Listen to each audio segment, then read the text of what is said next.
직업을 가진 근로자라면 누구에게나 발생할 수 있는 산업재해. 보상 절차를 몰라 정당한 권리를 챙기지 못하는 사례가 여전히 많습니다.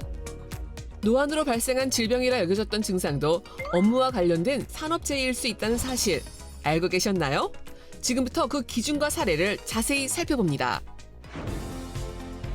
실제 다양한 노동자가 산재 상담을 위해 방문하고 있는 노무법인을 찾았는데요. 안녕하세요. 안녕하세요. 송승민 노무사에게 자세한 설명을 들어봅니다. 공장에서 근무하시는 분들, 건설 현장에서 근무하시는 분들, 식당에서 일하시는 분들, 그리고 퇴직하시거나 외국인 분들도 많이 신청하러 오십니다. 실제로 산재 신청과 승인 모두 큰 폭으로 늘었는데요. 특히 질병에 대한 승인 건수는 2배 이상 증가했습니다. 제도 개선과 산재 승인 사례가 많아지면서 그동안 모르셨던 분들이 많이 신청하시게 되는 것 같습니다. 관절이나 정신질환, 뇌심혈관 질환까지 산재로 인정되는 사례가 늘면서 관심이 높아지고 있는데요. 전문가의 도움으로 승인율도 함께 오르는 추세라고 합니다. 허리, 무릎 같은 관절 질환, 난청을 산재로 신청하기 위해서 많이 오시는데요. 예전에는 공장, 식당에서 근무하신 분들이 많았다면 요즘에는 건설 현장에서 일용직으로 근무하신 분들도 많이 찾아오시고 있습니다. 50대 이상 고령 근로자 중엔 나이 탓이라며 산재 신청을 망설이는 경우가 많은데요. 하지만 이것 역시 직업병일 수 있다고 합니다. 근구백계 질병의 경우 경력이 5년에서 10년 이상 장기간 육체적인 노동을 하신 분들에 해당할 수 있고, 난청과 이명의 경우 3년 이상 소음사업장에서 근무하신 경우에 해당될 수 있습니다. 산재 중 가장 큰 피해는 사망인데요. 그중 과로사는 무리한 업무가 주 원인이지만 그동안 산재로 인정받기 쉽지 않았다고 하죠.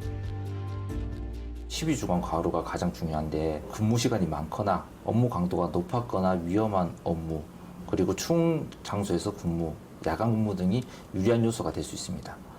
또한 과로가 없다 하더라도 강한 스트레스가 발생했을 경우에도 과로사에 해당될 수 있습니다. 뇌심혈관 질환에 의한 과로사는 퇴근 후 하루 이틀 뒤에 발생하는 경우도 있는데요. 이처럼 회사 밖에서 증상이 나타나도 산재 신청이 가능하다고 합니다.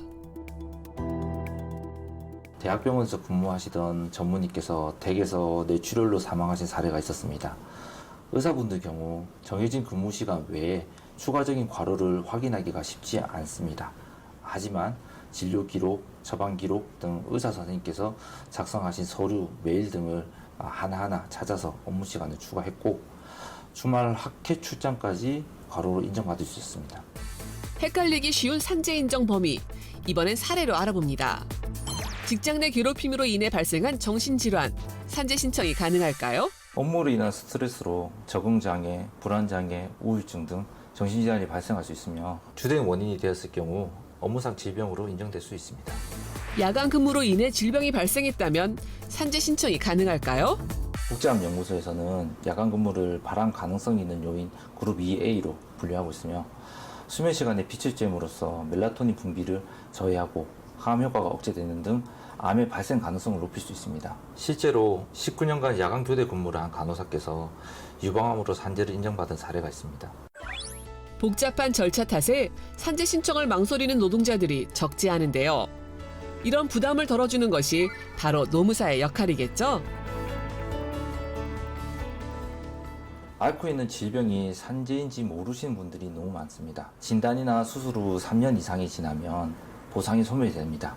그러니 모든 분들이 놓치지 않고 보상을 받으셔서 권리를 잃어버리는 분이 한 분도 없으시길 바랍니다. 내게 찾아온 증상, 알고 보면 직업병일 수 있습니다. 놓치고 있던 산재 가능성, 지금 점검해보세요.